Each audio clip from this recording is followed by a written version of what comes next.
ভারতের এই যে বাঁধ খুলে দেওয়ার ফলে বাংলাদেশে যে পানি ঢুকতেছে, বন্যা হইতে আছে, এতে মানুষের যে ক্ষয়ক্ষতি হইতে আছে, এই জন্য একটা ত্রাণ কার্যক্রম চালানোর ইচ্ছা আছে। তো আমি বর্তমানে বরিশালে আছি।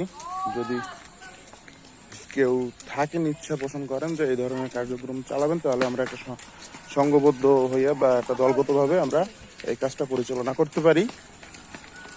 যদি কেউ ইচ্ছুক থাকেন, আমার এই ভিডিওর কমেন্টস করতে পারেন।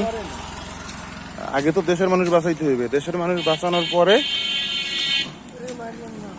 আমাদের এই কার্যক্রম হওয়ার পরে হয়তো বা পরবর্তী কার্যক্রম হইতে পারে মাওলানা ভাসানীর ফারাক্কা লং মার্চ শেষ করা। তো যদি কেউ ইচ্ছুক থাকেন, তাহলে বন্যার্থদের